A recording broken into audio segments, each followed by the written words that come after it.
Hola, ¿qué tal? Buenas tardes a todos, bienvenidos. Muchas gracias por conectarse y por acompañarnos el día de hoy. Mi nombre es Alan Zúñiga, yo soy el director de Alianzas Estratégicas en HSBC Seguros. Y bueno, hoy junto con nuestros socios AXA Seguros y AXA Keralty, queremos darle la bienvenida de esta plática que tocará uno de los temas más relevantes que es relacionado al tema del COVID. No es un secreto que el COVID hoy es el tema más importante relacionado a la salud. Así que hemos desarrollado esta plática buscando darles datos importantes, datos verídicos que a ustedes les puedan ser de utilidad. Se preguntarán un poco el por qué HSBC y AXA arman este tipo de pláticas para ustedes. Bueno, que déjenme platicarles que HSBC y AXA tienen una alianza estratégica desde hace varios años, en la cual todos los días buscamos proveerles a nuestros clientes de productos y servicios que les ayuden a cubrir sus necesidades de protección de sus bienes y ahora de salud. Sin más preámbulo, quiero presentarles a los que me acompañan en este foro, que esperamos sin duda que sea de gran interés y de utilidad para todos ustedes. Quiero iniciar por presentarles a Alejandro Mayorga, quien es el director de Banca Seguros y Alianzas en AXA México. También nos acompaña en esta sesión Juan Camilo Lozano, quien es el coordinador médico de AXA Keralty. Adicionalmente, nos acompaña Joaquín Castillo, quien es un especialista en el rubro de psiquiatría en AXA Keralty también. Bueno, y por último, presentarles a la doctora Daniela Zenós, quien tiene toda una gran experiencia y es especialista en la parte de pediatría en AXA Keralty. Sin más preámbulo, Alejandro, te dejo la palabra e iniciamos la sesión. Muchas gracias. Buenas tardes a todos. Muchas gracias, Alan, por la breve introducción. Bueno, darles nuevamente la bienvenida, que más importante en estos momentos que conversar de la salud. Como bien comentó Alan, HSBC México y AXA Seguros en México tienen una alianza hace varios años, desde el año 2013, donde comercializamos seguros de autos y seguros de daños, y ahora a partir de mayo de este año empezamos a comercializar un nuevo producto relacionado a la salud. Pero aquí estamos para conversar básicamente de este tema que nos viene complicando un poco la vida desde el año pasado, que es el COVID.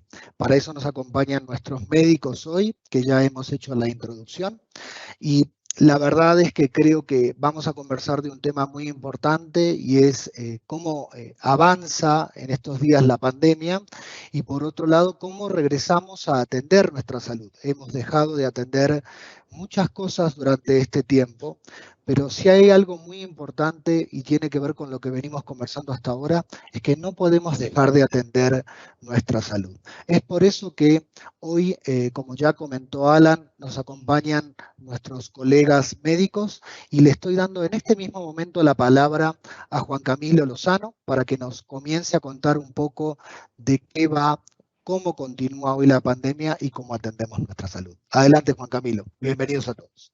Muchas gracias, Alex. Muchas gracias, Alan, por la presentación. Quiero agradecerles a HSBC y a los organizadores por la invitación para hablar de un tema tan importante como la COVID y el impacto que tiene la COVID en nosotros. Lo primero que me gustaría hablarles es sobre los mensajes que quiero darles al final de esta presentación, que son tres fundamentales. Uno, debemos pasar de pensar que la COVID, la enfermedad de la COVID, es una causa-efecto con una relación lineal. En realidad, lo que tenemos que pasar es a pasar un enfoque de la complejidad, porque antes veíamos cómo la COVID simplemente generaba una infección y debíamos protegernos de esa infección. Al día de hoy, lo que tenemos es varias vacunas, varias cepas, efectos económicos, efectos políticos, efectos sociales. Entonces, tenemos que ampliar nuestro enfoque para poder entender la COVID. El segundo aspecto que me parece muy importante y relevante que al final de esta charla lo tengamos claro es que la pandemia no ha terminado y estamos posiblemente lejos de acabar. Y el tercer aspecto que me parece muy importante que tengamos en cuenta es que la vacunación hasta el momento se perfila como el medio para el cual podemos de alguna forma salir de esta pandemia. Entonces, por favor, me ponen la anterior diapositiva, por favor. Entonces, en la anterior diapositiva, por favor. Entonces, lo primero que voy a mostrarles es los casos confirmados de COVID. Vemos que hacia el inicio de agosto y finales de julio hay un repunte y nos preguntamos, ¿estamos en una tercera ola? Claro que sí, estamos en una tercera ola. ¿Y por qué se debe esto? Creo que es muy importante que nos preguntemos a qué se debe. Y lo más importante es, pues básicamente porque se han presentado relajamientos en las medidas de higiene y relajamientos en el distanciamiento social. ¿Por qué se debe eso? Pues básicamente porque somos humanos y la especie humana tiende a congregarse, tiende a necesitar estar con otras personas y pues ya estamos hablando de 1 año y 4 meses que en México venimos hablando de COVID. La segunda razón es la biológica. Están apareciendo nuevas cepas todos los días y eso implica pues que estemos más expuestos con unas modificaciones en la capacidad de contagios, en la capacidad de virulencia. Esto es muy importante. ¿Y qué pasa entonces con los otros países? Pues los otros países como el Reino Unido, Francia, Estados Unidos también experimentaron el mismo tipo de comportamiento epidemiológico y México pues a la par pues está presentando un pico. La diferencia con los demás países es que México no ha relajado tanto el tema del distanciamiento social, usamos cubrebocas a diferencia del Reino Unido, Francia, Estados Unidos, donde en realidad después de la vacunación se tomó la medida de relajarlo, de disminuir el uso de cubrebocas e incentivar de alguna forma algunos tipos de contactos y de reuniones masivas. Siguiente, por favor. ¿Qué pasa entonces también con la hospitalización y la mortalidad? Entonces vemos cómo hacia el principio del año tuvimos un repunte entre enero y febrero sobre los casos. Estamos hablando de aproximadamente 0.6 a 0.8 casos de mortalidad por 100 habitantes. Eso es muy, muy alto. Y si vemos, y comparativamente vemos, al día de hoy, con hace aproximadamente 6 meses, estamos hablando que habían 1.600 casos diarios de mortalidad y hoy estamos hablando de 300. ¿Dónde está la diferencia? En la vacunación, en la capacidad de la vacuna de disminuir hospitalizaciones, complicaciones y mortalidad. Siguiente, por favor. ¿Qué pasa con la vacunación? ¿Cuándo alcanzaremos la inmunidad de rebaño? Pues aquí vemos una comparativa entre los países. Israel, de lejos, ha vacunado a la mayoría de su población, el Reino Unido también, Estados Unidos está ahí entre la mitad. Vemos cómo México se encuentra en un punto en el cual estamos muy atrás de los países europeos.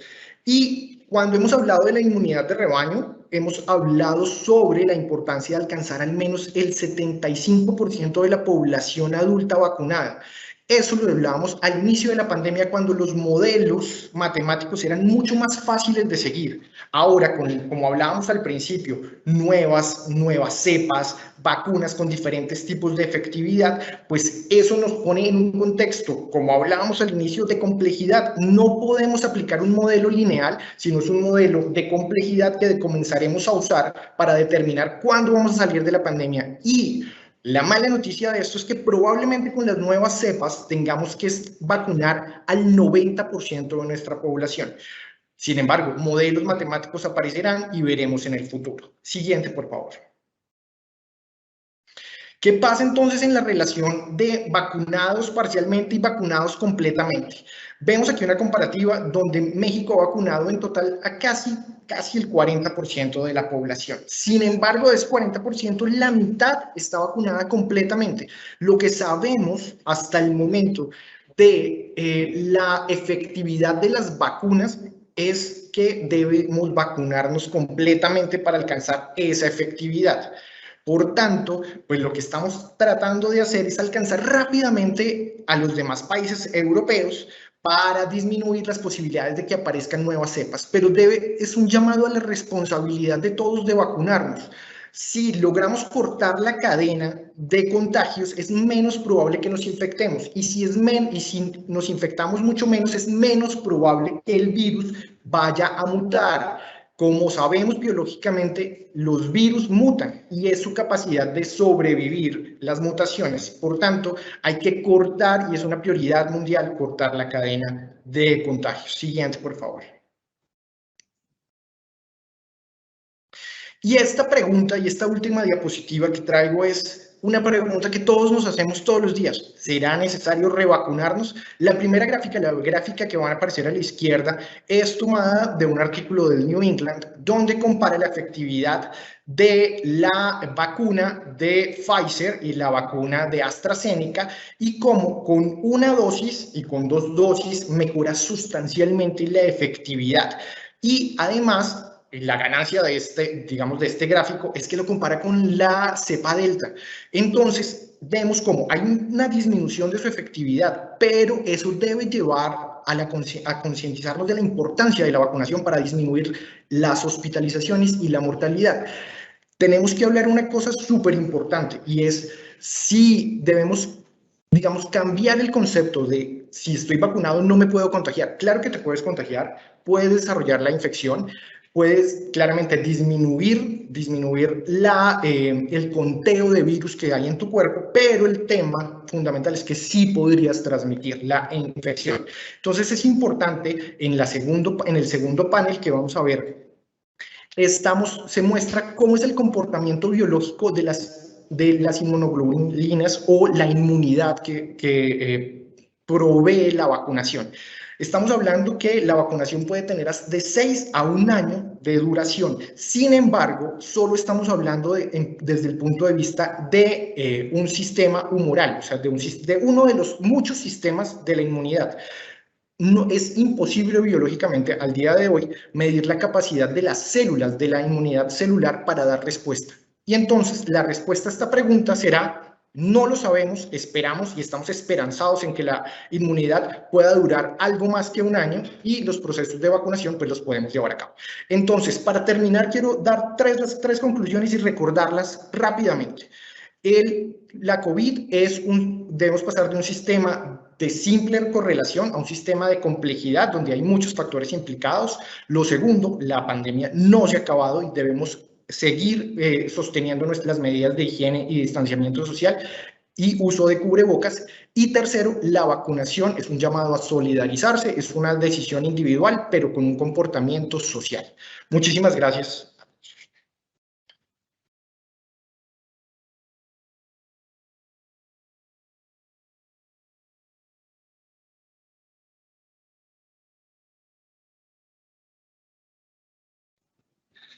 Hola, ¿qué tal? Mucho gusto. Muy buenas tardes a todos. Muchísimas gracias por la invitación. Gracias a AXA Keralty y a HSBC por la invitación a esta plática. Yo soy el doctor Joaquín Castillo, médico especialista en psiquiatría. Y bueno, vamos a empezar con esta charla sobre lo que han sido los cambios emocionales durante la pandemia.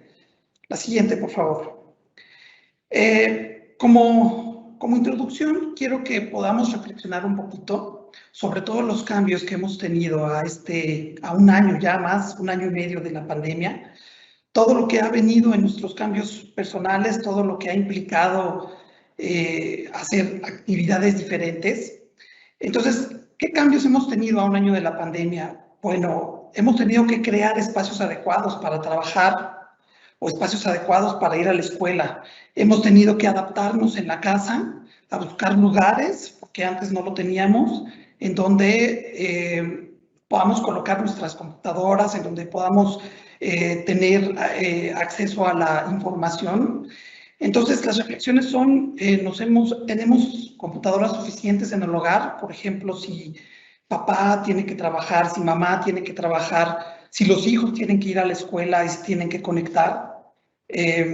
Tenemos los suficientes recursos. También nos hemos preguntado si tenemos la tecnología adecuada, si tenemos el internet, la red es demasiado rápida, es suficiente, si tenemos luz adecuada, hemos tenido que adaptar las sillas, los escritorios, comprar los audífonos.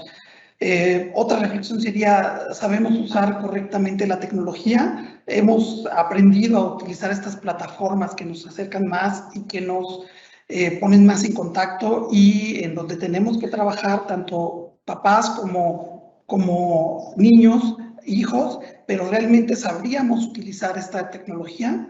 La siguiente. ¿Qué otros cambios hemos utilizado? Bueno, sí hemos tenido que evaluar si hay condiciones para trabajar, esto es, si hay el silencio adecuado, si hay niños en casa, si el ruido es excesivo.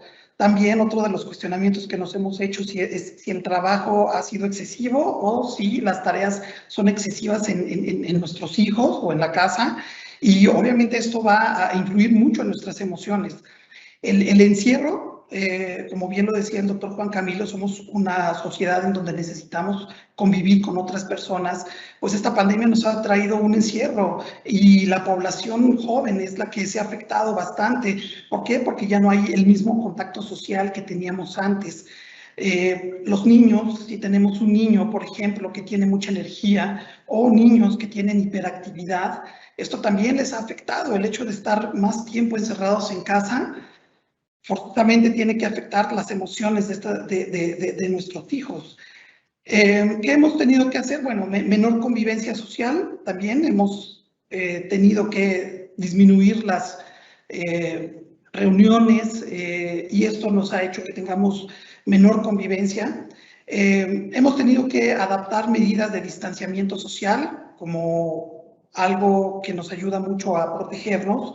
Y esto también ha generado cambios emocionales en las personas, así como medidas de protección personal, el uso de cubrebocas, el uso de las gafas, el estar lavándonos las manos continuamente, el uso de geles también. Esto son medidas que hemos tenido que implementar y que posiblemente se tengan que quedar durante bastante tiempo o el tiempo en el cual la pandemia dure, y es más, yo diría que un poquito más de tiempo, porque son medidas que hemos aprendido a que nos han ayudado a disminuir las infecciones. Hemos tenido cambios en la escuela, hemos tenido cambios en el trabajo, hemos tenido cambios en la convivencia social, ya se han suspendido los conciertos masivos, están suspendidos, por ejemplo, las reuniones de bastantes personas en áreas como restaurantes, en parques de diversiones. Y todos estos cambios que hemos tenido a través de la pandemia han generado un impacto en nuestras emociones. La siguiente. ¿Qué es una emoción? Una emoción es una reacción psicológica, una reacción mental que tenemos todas las personas, que nos provoca un cambio físico y que nos puede provocar un cambio en nuestra conducta ante un estímulo. Esto es, algo está provocando las emociones, en este caso, pues es el virus, la epidemia en donde estamos y el confinamiento, y esto nos está ocasionando reacciones mentales, reacciones físicas y de nuestra conducta.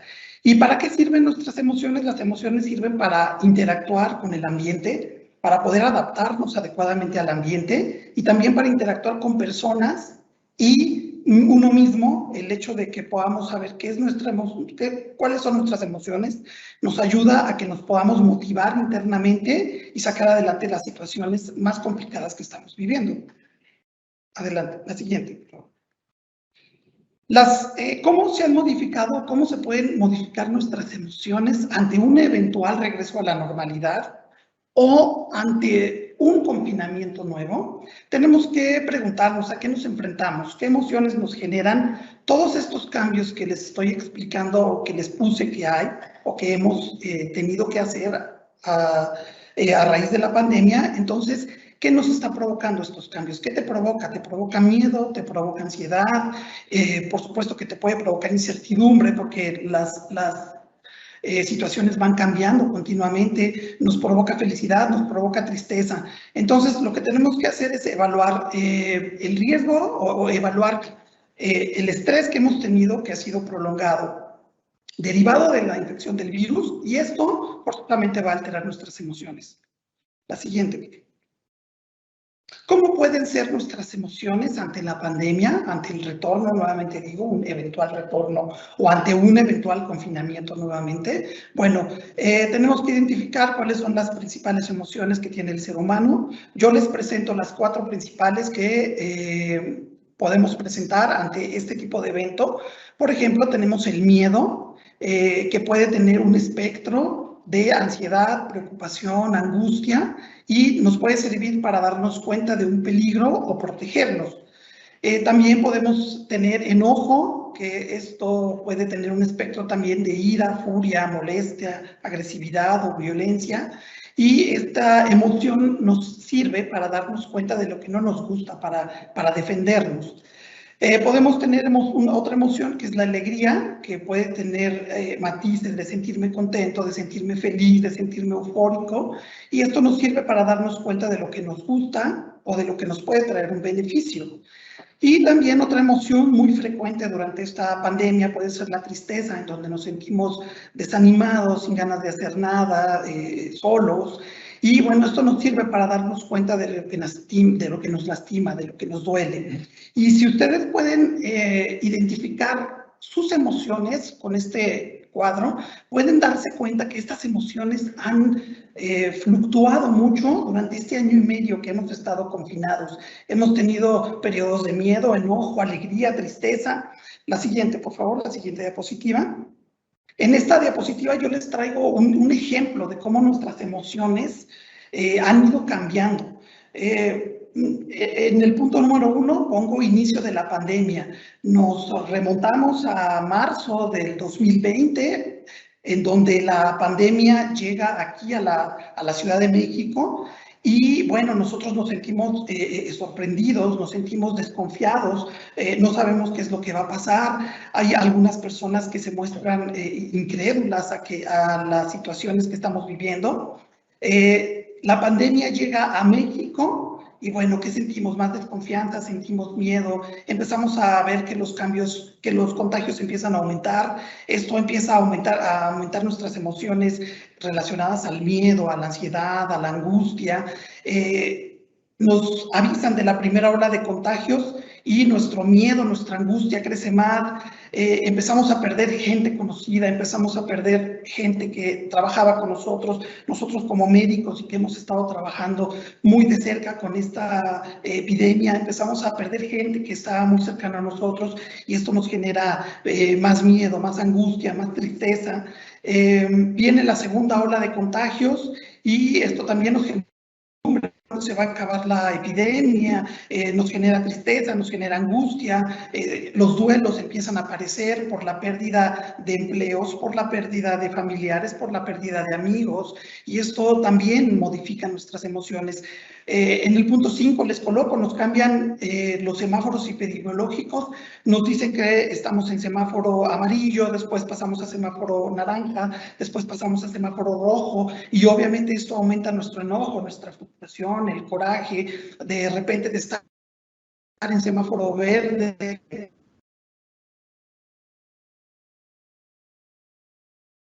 Estamos en situación de cambios emocionales muy importantes. Y bueno, la tercera ola de contagios, pues ¿qué nos trae? Incertidumbre también, nos trae, no sabemos qué es lo que va a pasar, cuánto tiempo más va a durar la epidemia. Y esto ha sido una montaña rusa de emociones en donde a veces estamos enojados, tristes, con miedo, con ansiedad. Afortunadamente ahorita viene la vacuna, que pues es el medio más sólido que tenemos para tratar de controlar esta pandemia. Entonces eso nos puede traer esperanza, nos puede traer cierta alegría de que las cosas puedan mejorar y regresar a como estábamos anteriormente. La siguiente, por favor. Bueno, en esta gráfica yo les pongo el impacto de las emociones que ha tenido el COVID. Aquí vemos que son estadísticas en donde las personas se han comunicado a líneas de ayuda y vemos que 40% de las personas expresan miedo a contagiarse, 28% de las personas expresan ansiedad, preocupación, angustia. Entonces, las personas van sintiendo ese cambio en las emociones y las van presentando. La siguiente, por favor. Y bueno, los niños, como lo vamos a ver más adelante, pues no se quedan atrás sobre el impacto del virus que ha tenido en las emociones. Encontramos que en estas líneas de ayuda, 14% de niños se han comunicado por problemas familiares, 11% de niños por depresión, 11% de niños se han comunicado por ansiedad. Entonces, esto ha sido algo que ha impactado a todos nosotros. La siguiente. Tenemos que identificar cuando estas emociones que son normales y que todas las personas las presentamos y que sirven para adaptarnos a una situación que estamos viviendo, es adecuada o inadecuada. Si es adecuada, entonces mis emociones se van a estabilizar y voy a poder adaptarme a los cambios que está trayendo esta epidemia. Pero si es inadecuada, entonces podemos tener trastornos de las emociones. La siguiente diapositiva, por favor. Aquí vamos a ver cuáles son los trastornos emocionales más comunes. Cuando estas emociones han estado durante mucho tiempo y llegan a descontrolarse, podemos presentar lo que son trastornos de ansiedad que están relacionados con ataques de pánico, con trastorno de ansiedad generalizada, trastorno de estrés postraumático, trastorno de estrés agudo, trastornos depresivos como episodio depresivo mayor, depresión recurrente y duelos como la pérdida de alguien o algo, como por ejemplo mi trabajo. Cuando las emociones se descontrolan, llegan estos trastornos que pueden impactar aún más el nivel de vida que podemos tener. La siguiente. Bueno, ¿qué podemos hacer si nosotros reconocemos que tenemos ansiedad o que tenemos depresión o que nuestras emociones se han descontrolado? O, por ejemplo, cuando nos avisan que vamos a regresar a alguna actividad, ¿qué podemos hacer? Bueno, primero identificar las emociones, identificar si eso es parte de una adaptación que tenemos o si es parte ya de un trastorno. Tenemos que identificar qué cambios el COVID ha traído a nuestras vidas y qué impacto ha traído. Si ha habido miedo al contagio, por ejemplo, entonces la gente experimenta miedo a salir a la calle, miedo a convivir con otras personas. Si hay miedo a sufrir, por ejemplo, en personas que han tenido familiares en donde las enfermedades se han complicado, miedo a la muerte, en donde puede haber experiencias dolorosas de pérdidas de hijos, una hipervigilancia, esto es una atención elevada a la enfermedad, en donde estamos al pendiente continuamente de qué síntomas estamos teniendo. La siguiente. Exceso de información, esto también puede alterar nuestras emociones, lo que se llama infodemia, cuando escuchamos información por las redes, por el radio, por la televisión. Si hemos tenido el soporte familiar adecuado, si tengo que regresar al trabajo, en dónde puedo dejar a mis hijos, o si tengo miedo a perder el trabajo, o por estar confinados en casa tenemos más violencia intrafamiliar, o si ha habido enfermedad o muerte en familia o en amigos cercanos y esto nos está generando duelo. Entonces, si identificamos esto, tenemos que pedir ayuda o solicitar ayuda a un profesional, psicólogo o psiquiatra. La siguiente. Bueno, ¿qué tenemos que hacer? ¿Cómo volvemos a cambiar las rutinas? Primero lo que tenemos que hacer es reflexionar. Tenemos que pensar si tenemos rutinas o no, si teníamos rutinas antes del confinamiento y si no teníamos las rutinas, bueno, tenemos que establecerlas nuevamente porque es el momento adecuado para establecer estas rutinas. Es momento adecuado para organizarnos, para reorganizarnos, porque eso va a permitir que las emociones puedan ser más fácilmente controladas. Hay que entender que los cambios provocan emociones, pero también los cambios van a permitir que haya mejoras en nuestras vidas, van a permitir nuevas oportunidades y un cambio en las emociones. Entonces esto va a permitir que podamos adaptarnos adecuadamente a los cambios. La siguiente. ¿Cómo podemos prepararnos para un eventual regreso? Bueno, tenemos que tomarnos un tiempo, esto tiene que ser gradual, irnos preparando con anticipación, tener una comunicación adecuada entre la familia, entre los jefes, entre los compañeros de trabajo, para que sepamos bien cómo van a estar las medidas ante el regreso, las medidas de seguridad, las medidas para trabajar, las medidas en casa. Tenemos que tener una estructura, retomar rutinas, establecer límites y también ser flexibles en nuestros horarios Aquí les coloco que también tenemos que tener un sueño adecuado en cuanto a horario. Debemos de dormir aproximadamente todos los días, una rutina de levantarnos a las 10 de dormirnos a las 10 de la noche y levantarnos 8 horas después de este sueño, que haya sido un sueño reparador. El tiempo también es importante que tengamos un tiempo de sueño adecuado, una alimentación correcta, en donde no tengamos que consumir alimentos que nos generen ansiedad o alimentos que nos generen cambios en nuestras emociones. Tenemos que tomar actividades recreativas y extralaborales o extraescolares, no nada más acudir a la escuela o al trabajo, sino hacer otras actividades que distraigan mi mente y, a medida de lo que se pueda, convivir con otras personas, utilizar los medios que tenemos para que podamos convivir con otras personas. La siguiente, por favor. Durante el regreso, ¿qué es lo que tenemos que hacer? Si tenemos que regresar al trabajo, a la escuela, eventualmente, bueno, no sobreinformarnos, buscar información clara sobre lo que está pasando y con personas expertas.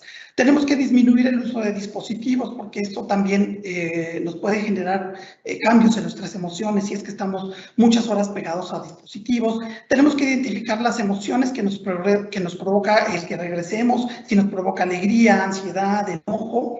Tenemos que contemplar los cambios que puedan presentarse nuevamente ante estos cambios del semáforo, si tenemos que confinarnos nuevamente o tenemos que salir.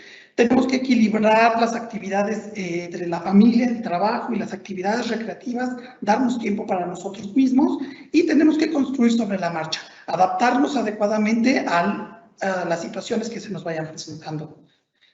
Y en esta última diapositiva, la siguiente, les coloco que, bueno, ¿qué debemos hacer para todas nuestras rutinas? Dialogar con personas que nos den soporte emocional, no alejarnos. Es un alejamiento físico, pero no un alejamiento social, emocional. Entonces, tenemos que platicar con personas que nos puedan ofrecer un soporte emocional, que nos puedan escuchar.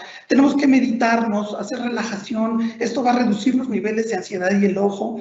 Les recomiendo mucho reír. Reírse es muy importante, esto activa endorfinas, sustancias placenteras que nos generan ánimo. Tenemos que hacer ejercicio para que también liberemos endorfinas, evitar malas noticias y, a pesar de que la situación sea complicada, tenemos que tener más y mejores buenas noticias, jalar las vibras positivas y en esta situación que estamos viviendo, bueno, pensar que la vacuna puede ser o puede generarnos sentimientos y emociones esperanzadoras. Muchas gracias. Hola, buenas tardes. Yo soy la doctora Daniela, soy pediatra. Antes de iniciar la charla, quisiera pedirles que todas sus dudas nos las puedan hacer externar a través del chat, ya que vamos a tener un espacio para poder resolver sus dudas. Entonces, si gustan irnos comentando todas las dudas que tengan. Y bueno, pues vamos a iniciar la charla. El primer punto, esto es hablar sobre el regreso a la normalidad con nuestros niños y el COVID-19. El primer punto del regreso a la normalidad sería el regreso a clases. Aunque todavía esto es algo incierto, no tenemos algo definido sobre el regreso a clases, este es un punto importante mencionar que durante el ciclo escolar 2020-2021, 5.4 millones de estudiantes desde 3 hasta 18 años, que comprende la etapa preescolar a preparatoria, no se inscribieron a ese curso escolar. ¿Por qué? Este 5.4 millones son por razones asociadas a la pandemia. ¿Qué razones? Puede ser desde la pérdida del sustento económico en la familia, pérdida de trabajo de algún familiar, no tener toda el área para poder continuar con las clases virtuales. Entonces, es un punto muy importante a considerar para iniciar esta normalidad, ¿no? Saber que tenemos una gran cifra de niños que no se han inscrito a la escuela. La siguiente.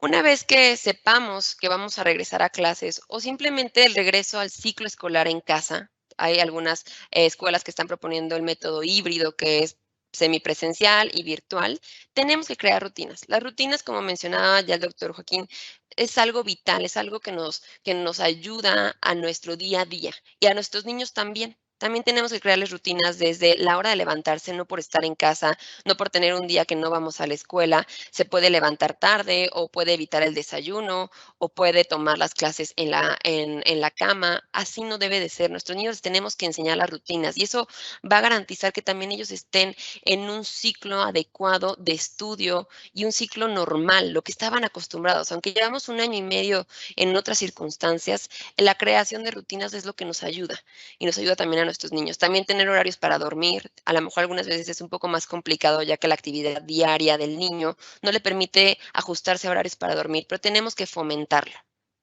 La siguiente. Una vez que sepamos que vamos a regresar a clases, no hay que olvidar la alimentación e hidratación de nuestros niños. Y aún estando en casa, es importante que no por estar en casa y estar en clases virtuales, omitamos el desayuno, que llegó a pasar mucho en este año. El desayuno tiene que ser antes de iniciar la clase virtual o antes de ir a la escuela. En muchas escuelas no les permiten comer durante clases, lo cual me parece adecuado. Siempre incluir algún snack, ya sea que, repito, regresemos a clases o sea en casa. Este snack, que no se nos olvide que tiene que ser completamente saludable. Lo que se recomienda es que tenga algún tipo de proteína, aparte de una fruta y una verdura. No tiene que ser un snack de galletas o alguna golosina, sino que tiene que ser algo saludable. Y nunca olvidar la hidratación. Muchas veces al estar en casa se nos olvida que tenemos que tomar agua.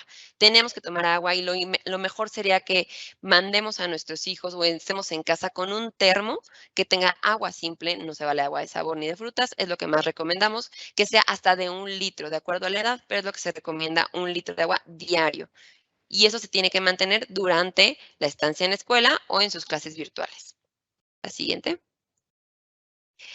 ¿Cómo vamos a evitar los contagios una vez que se decida el regreso a clases o nosotros mismos decidamos que vamos a mandar a nuestros hijos a clase? Estas son algunas recomendaciones que con nosotros como padres tenemos que saber y tenemos que comunicarle a las escuelas. Lo que se recomienda es que sea un ingreso de alumnos escalonado y alternado, que no tengamos todos un mismo horario de ingreso. Que se identifiquen, por ejemplo, horarios para realizar la higiene de manos. Y eso también en casa. Muchas veces cuando estamos en casa se nos olvida lavarnos las manos. No es algo que tengamos de rutina. Tenemos que establecer lugares de lavado de manos, así como horarios. Las actividades a espacios exteriores es lo que tiene que predominar en cualquier escuela y también en casa. Limpiar los espacios de manera frecuente también se tiene que solicitar, se tiene que hacer ese hincapié a nuestros propios hijos y también en casa realizarlo. Esto es un punto importantísimo, vigilar los síntomas de COVID-19 en cualquiera de los alumnos y en familias. Tiene que haber un filtro, es lo que se recomienda, que ya sea que regresemos a clases, que exista un filtro y nosotros como padres proponerlo y comentarlo a la escuela, un filtro donde se pueda corroborar que los niños no tienen ningún síntoma de COVID y tampoco nadie en casa, porque es lo que ha llegado a suceder. A lo mejor los propios niños más pequeños, no presentan ningún síntoma, pero en casa todos estamos enfermos, entonces eso no va a funcionar así. Tenemos que tener esos filtros sanitarios. El uso de cubrebocas en mayores de 2 años, y esto no solo es para el regreso a clases, esto es para cualquier actividad que hagamos fuera de casa. Todos nuestros niños tienen que saber usar el cubrebocas. No solo es usarlo, es saberlo usar. ¿Y de qué depende eso? Que nosotros como padres, como adultos, les enseñemos, aparte del lavado de manos, el uso de gel antibacterial, también el uso de cubrebocas. Ya sea que tengamos alguna opción de transporte público, nosotros como padres tendríamos que organizar eso del transporte público, si es lo que más nos conviene, qué facilidades nos da la escuela, ya que también es un punto de aglomeración de gente, de alumnos, que no favorecería la sana distancia. Y siempre tener en cuenta que necesitamos un apoyo emocional, ya sea a los alumnos, a nuestros hijos y a nosotros como familia. El regreso a clases puede ser algo complicado, ya sea porque llevamos 1 año y medio en que no se han presentado nuestros hijos a la escuela y hay niños que nunca se han presentado a la escuela, que perdieron 1 año o que simplemente su escuela al momento de entrar ya no se abrió. Entonces sí puede ser complicado y nunca tenemos que perder de vista que los niños también entienden lo que está sucediendo y también la pueden pasar muy mal. La siguiente. ¿Qué pasa con el COVID-19? Porque esto creo que ha salido más en esta temporada, donde los niños se están contagiando muchísimo más. Nuestros adolescentes también se contagian más de COVID, algo que no se vio al principio de la pandemia comparado con los adultos. Entonces, ¿qué es lo que va a pasar? Tenemos varios escenarios y es algo que tenemos que saber, es información que tenemos que tener muy claro. Si alguno de nuestros hijos estuvo en contacto directo, ¿qué significa contacto directo con alguien que tiene COVID-19 confirmado? Significa que tuvo un contacto de más de 10 minutos a una distancia de menos de 1.5 metros. Este es un contacto directo sabiendo que esa persona está enferma, diagnosticada con COVID-19. Si nuestro hijo no tiene síntomas, tenemos que realizar una prueba diagnóstica de 5 a 7 días después de esta exposición. ¿Vale? ¿Qué pruebas nosotros recomendamos? La PCR es la prueba más fidedigna también en niños, en bebés, en adolescentes. Es lo que recomendamos esa prueba. Si no se tiene síntomas, se hace la prueba 5 a 7 días después. El aislamiento se tiene que hacer. Aunque no tengamos síntomas, si tuvimos un contacto directo, el aislamiento se recomienda hasta 15 días. Tiene que ser en casa y tiene que ser aislado de todos los demás que no hayan sido expuestos en este contacto directo. Si nuestro hijo tiene síntomas, entonces necesitamos hacer una prueba. Ese puede ser inmediatamente al que tenga síntomas. Tenemos que contactar a nuestro médico, de preferencia al pediatra si es un menor de edad. ¿Por qué? Porque todo esto tiene que ser vigilado con un médico. No recomendamos nunca la automedicación y menos en nuestros niños. Y el aislamiento. Con síntomas o sin síntomas, si se fijan, lo que predomina es el aislamiento en el hogar. ¿Por cuánto tiempo? 15 días es lo que se recomienda. ¿Qué pasa con nuestro resultado, teniendo síntomas o no? Si nuestro resultado es positivo, con cualquiera de las dos sintomatologías, sí o no síntomas, tenemos que continuar el aislamiento, tenemos que comunicarnos con nuestro médico porque ya estamos diagnosticados con una infección por COVID-19 y tenemos que estar monitorizando nuestra temperatura y nuestra oximetría. Esas son las recomendaciones en generales, pero como les recomiendo, siempre con una supervisión del médico. Si nuestro resultado es negativo, aún necesitamos aislarnos. Si se fijan, el resultado es lo mismo, es el aislamiento, es lo único que nos va a proteger de seguir contagiando a todos, de seguirnos contagiando. Aunque el test esté negativo, no va a reemplazar el aislamiento que hagamos y tenemos que monitorizar nuestros síntomas. Aún así, tenemos que estar alertas si llegamos a presentar algún síntoma. La siguiente. Durante toda la pandemia, 92,827 niños y adolescentes, les comento, de la edad desde 3 hasta 18 años, se han contagiado de COVID-19 en México. Y esto va en aumento. Realmente hemos visto que va en aumento. 55,157 niños y adolescentes han sido simplemente infectados, no han tenido ninguna otra manifestación más que el diagnóstico. Y 584 niños y adolescentes hasta hace una semana han fallecido a causa de COVID-19. Y esto, como les comento, estas tres cifras van en aumento. Entonces, tenemos que tenerlo en mente que esto no está disminuyendo, esto no se está acabando, sino que tenemos que seguir con las precauciones generales. La siguiente. Esta es una pregunta que me gustó mucho. ¿A quién le urge más regresar a la escuela? ¿A mí como papá o a mis hijos? ¿Qué es lo que hemos visto en este año y medio de pandemia? Sí hemos visto algunas repercusiones en nuestros niños, aparte del riesgo de infección o la misma infección. Hemos visto retraso en el neurodesarrollo. ¿Cuál es lo principal que hemos visto en qué retraso del neurodesarrollo? En el lenguaje, en el psicosocial y en el control del esfínteres. Estos en niños un poco más pequeños, pero aunque creamos que a un bebé no le puede afectar toda esta situación, a un niño de 1 año, de 2 años, no le afecta la situación del aislamiento, la situación que estamos viviendo mundial, claro que le afecta y lo hemos visto. Ya está documentado este retraso y los papás lo refieren, los papás lo saben, que hemos tenido un retraso. A lo mejor los niños que iban a guardería, que iban ya a kinder, frenaron ese desarrollo que tenían bastante bueno en el desarrollo. Se ha frenado este año y medio. ¿Qué hemos visto también? Miedo a los desconocidos. Niños un poco más grandes, niños escolares, que ya no hacen una muy buena relación a los desconocidos. Solamente conocen y se relacionan bien con familia muy cercana, que es lo que hemos tenido contacto en este año y medio, pero con el resto de la sociedad no se relacionan bien, cosa que ya no debería ser acorde a su desarrollo. Esto también lo hemos visto y se ha documentado. Y en niños un poco más grandes, hasta adolescentes, mucha inseguridad. Creo que esto va muy relacionado a los sentimientos y emociones que nos comentaba el doctor Joaquín. Las inseguridades en general persisten y persisten también en nuestros adolescentes. Lo podemos ver, ellos también tienen miedo e incertidumbre. Simplemente algo tan sencillo como, ¿voy a entrar a la escuela? ¿Podré seguir mi año escolar? Esas inseguridades les dan. La siguiente. ¿Cómo poder apoyar a esto que hemos visto? En los niños más pequeños, continúa la neuroestimulación en casa. No tenemos que frenarla, no porque no estén yendo a la guardería, al kinder, tenemos que frenar ese desarrollo. Muchas mamis, algunas me dicen, bueno, me voy a esperar hasta que regrese a kinder para quitarle el pañal. No debe ser así. Eso tenemos que empezarlo en casa y tenemos que continuarlo en casa, porque las repercusiones van a ser con nuestros hijos. Nosotros tenemos que ser parte de esta estimulación diaria. Tenemos que continuar la estimulación del lenguaje, que es lo que más se ha visto afectado. Hablarles claro a nuestros hijos, cualquiera que sea su edad, hablarles claro de lo que está pasando y mínimo en la situación familiar. Yo sé que la situación mundial, la situación económica es un poco complicado, pero en la situación familiar hay que hablarles claro, decirles lo que estamos pasando, si la familia está pasando por un mal momento, si tuvimos alguna pérdida de algún familiar, también hablarlo. Ellos también tienen y entienden todo lo que está sucediendo. Informarse con datos verídicos. Esto ha sucedido muchísimo, muchísimo con mamás, con papás, hasta con los mismos adolescentes. Información que no es verdadera y que nos puede llegar a confundir.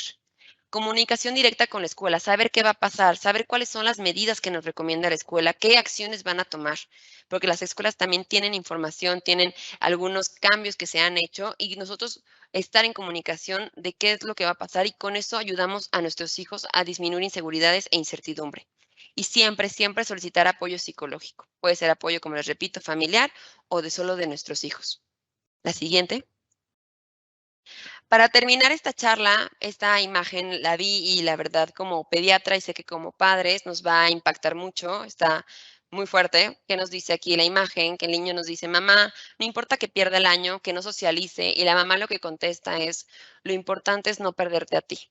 La última decisión de si vamos a regresar o no a clases también se tiene que tomar por parte de la familia. Pues muchas gracias.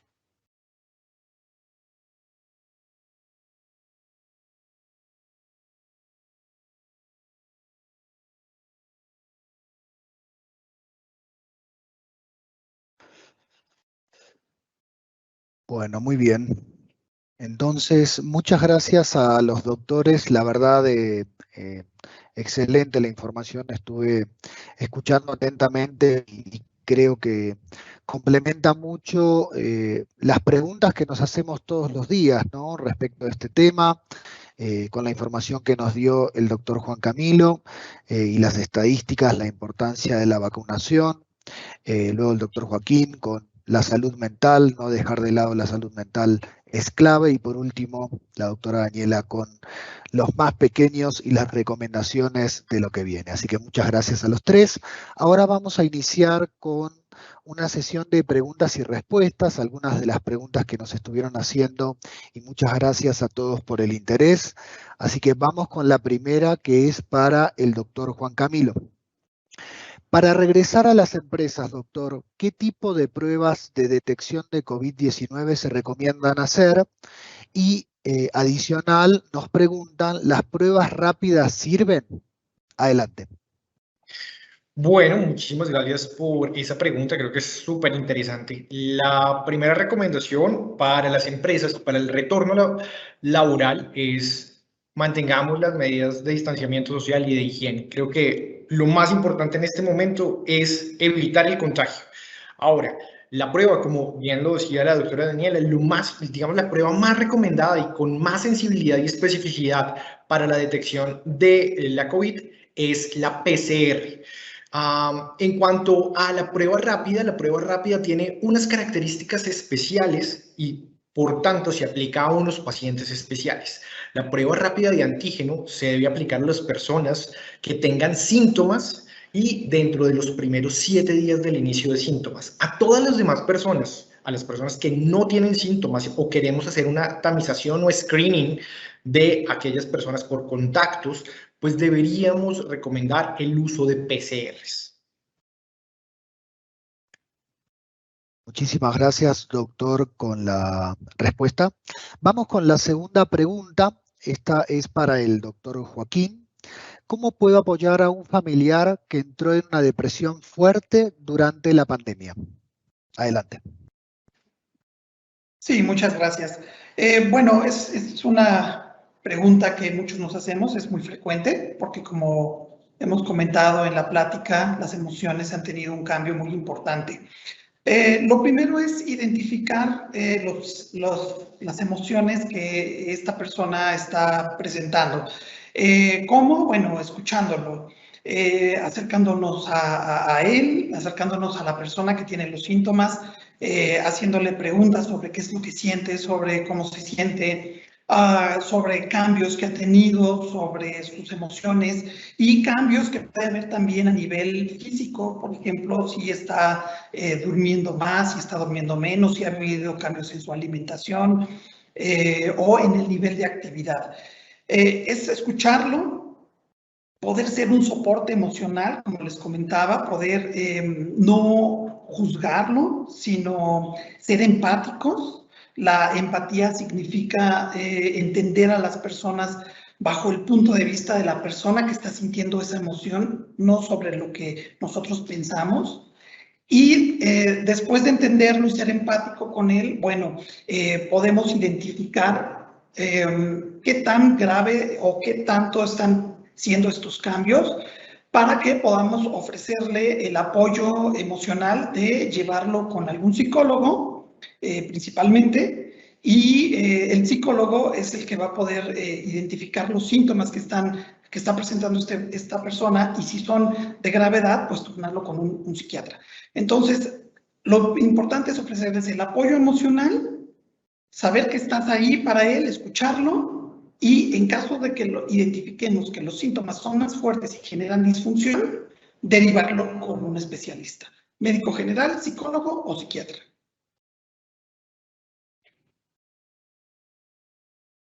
Muchas gracias, doctor Joaquín.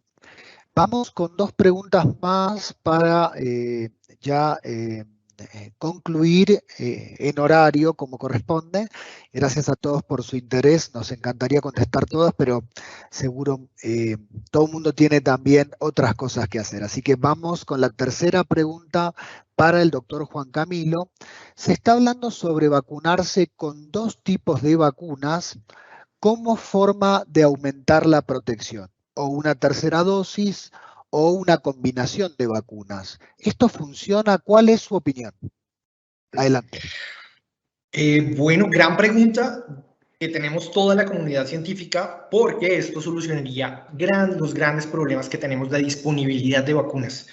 La respuesta es no lo sabemos. Hay algunos estudios que están por imprimirse, o sea, preprint, y el problema de esto indica pues que no comparamos todas las vacunas, solo comparamos 2 o 3 vacunas mezclándolas. La respuesta es no lo sabemos, necesitamos tiempo, necesitamos de alguna forma utilizar otras vacunas, las que se están hasta el momento proyectando o que tenemos de alguna forma resultados, es Pfizer y AstraZeneca, y pues aparentemente están muy bien los resultados y avalan poder hacer ese tipo de intercambios. Sin embargo, para las demás vacunas, para las que tenemos aquí en México, pues lo desconocemos.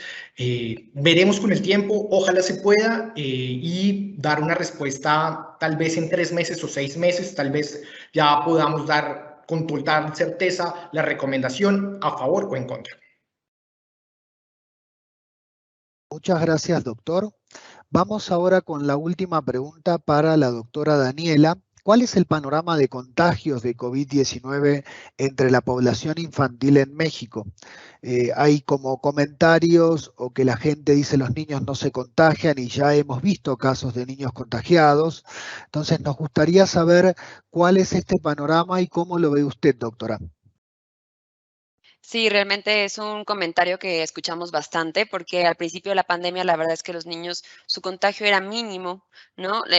Su sintomatología también era mínimo, y como es una enfermedad tan nueva, pues se empezó a estudiar, y actualmente se ha visto que el contagio en los niños, como mencionaba algunas estadísticas en mi charla, sí va en aumento. Sí hemos visto niños contagiados de todas las edades. Tenemos desde niños neonatos que acaban de nacer, que están en contacto con COVID, que presentan datos y síntomas de COVID, así como tal la infección, hasta pues obviamente los adolescentes, que es en quien más se ha visto sintomatología asociada a COVID.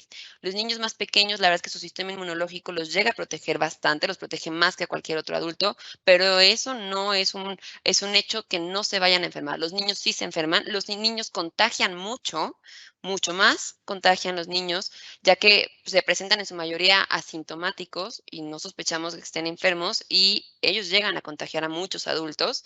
Entonces sí, son portadores de la infección, así como también ellos se infectan. Esto va a la alza, como decía, por estadísticas, porque hemos relajado, como ya mencionamos desde un inicio en la plática, las medidas, los cuidados, y esto definitivamente no es un mito que los niños no se enfermen, los niños sí se enferman. Y también hay infecciones y afecciones graves y complicaciones graves en niños acerca de COVID. Muchísimas gracias, doctora, por la respuesta y muchas gracias al foro por las preguntas. La verdad es que ha sido una sesión muy interesante. Hemos tocado varios temas referidos a la salud, pero principalmente a cómo cuidarnos mejor. Y este es el momento para así comentarles una alternativa que tenemos, lo que les decía al inicio de la sesión. En el mes de mayo hemos lanzado PlanMed, que es este producto que honestamente nos llena de orgullo. HSBC es el primer banco en México en comercializar un producto tan innovador como PlanMed, que está orientado a la prevención. Como ustedes saben, lamentablemente en este tiempo hemos visto un montón de personas que no se cuidan en su salud y esto afecta mucho más al momento de un contagio de COVID. Entonces, la clave es que tengamos un producto de prevención que nos permita realmente atender cuestiones físicas, cuestiones mentales, cuestiones relacionadas a nuestros niños, y esto es PlanMed. Este producto tiene consultas de primera atención de manera ilimitada. Tiene también un esquema de videoconsultas para, por ejemplo, en caso de COVID, poder hacer una atención sin riesgo para ninguna de las partes. Tiene también consultas de especialidad, como psicología, como psiquiatría, que nos comentaba el doctor hace un rato. Tiene estudios clínicos que también están incluidos, pero lo principal y más importante es que nos ven como personas y de manera integral. Esto quiere decir que hay una historia clínica que cualquier médico dentro de nuestra red puede acceder, puede revisar y nos ve siempre como la misma persona. Esto es PlanMed. Los invito a revisarlo, a idealmente contratarlo, para que empiecen a cuidar su salud. Es la clave. Tenemos que cuidarnos. Y sin más, le doy la palabra nuevamente a Alan Zúñiga para que nos comente cómo podemos contratar este producto en HSBC. Muchas gracias. Gracias, Alejandro. La verdad es de que qué información tan valiosa. La verdad es de que creo que ha sido una sesión muy rica y sin duda hay datos impactantes, algunos de ellos, pero la verdad es que datos muy importantes que creo que cada uno de nosotros tenemos que tener en cuenta. Creo que hemos escuchado mucha información, pero siempre recibirlo de especialistas creo que resalta más y es algo que tenemos que tomar mucho en cuenta y valorar. Como bien comentas, Alex, pues la verdad es que estamos muy contentos de haber iniciado la distribución del producto de PlanMed. Lo tenemos disponible a través de varios medios de contratación. Tenemos a través de nuestro call center, si llaman a nuestra línea, que aparece ahí el número, con todas las opciones en donde pueden preguntar y adquirir el producto. Adicionalmente, tenemos nuestros medios digitales. ¿Y qué más digital que tener de una vez disponible el código QR con el cual cada quien desde su dispositivo personal puede leer el dispositivo y en automático lo lleva a donde está toda la información que ustedes pueden necesitar para tomar la decisión y poder contratar este producto? Hemos platicado y hemos hecho el énfasis de que la cuestión de la salud hoy es un tema muy relevante y preocupados por esta situación es que hemos decidido ambas compañías empezar a distribuir este producto que creemos que viene muy bien por la situación que ya hemos platicado en la cual nos encontramos. Muchas gracias a todos por acompañarnos el día de hoy Esperamos que la información les haya sido de utilidad. Agradecemos sin duda a los especialistas de AXA Keralty que nos acompañaron en la sesión. La verdad es que fue una información muy, muy valiosa. Y bueno, pues y a todos ustedes, obviamente, por su participación, por sus preguntas. La verdad es de que creo que fue una sesión muy, muy interactiva. Recibimos muchos comentarios que sin duda todo lo que ustedes nos han retroalimentado lo vamos a tomar en cuenta para este producto que, como platicaba, nos encontramos muy contentos y muy emocionados por empezar a hacer la distribución. Los esperamos en los siguientes eventos. Que tengan muy buenas tardes a todos y un saludo.